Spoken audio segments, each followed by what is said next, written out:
I saw my own face staring back from the abandoned building next door. Part 2. I slammed the blinds down and spent the next hour pacing my apartment, heart pounding. What the hell had I just seen?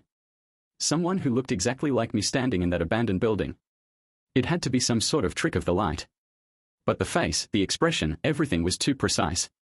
It was like looking into a mirror I never knew existed. The next morning, I was determined to prove I wasn't losing my mind. I invited my friend Leah over. She's one of those people who can debunk any weird event with logic. She once convinced me that the ghost in my old basement was just a reflection from a chrome toaster. But when I explained what I saw, her skepticism flickered. She insisted we check it out together that night. So, we settled in by the window as midnight rolled into 1 a.m., then 2 a.m. Right on schedule, the figure appeared. I nudged Leah to look, and she gasped. Is that? She didn't even finish her sentence.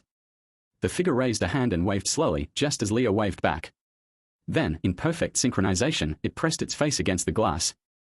We could almost make out its features, my features. Leah whispered, "This is impossible," and I felt a chill run down my spine. That's when I lost it. I grabbed a flashlight, told Leah to stay put, and ran outside. I circled around to the alley, determined to break in if I had to. My logic: if there's a door, I can bust it open; if not, maybe there's a loose board. I found a cracked window around the back, forced it open, and climbed into the dusty darkness of the abandoned building. My heart was in my throat, but I followed the flickering beam of the flashlight into a large, empty room. It smelled musty, like old papers and rotting wood. Suddenly, I heard a shuffling sound ahead.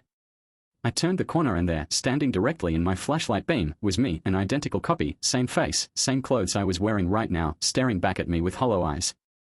Before I could even shout, they smiled and whispered, "You're late." To be continued.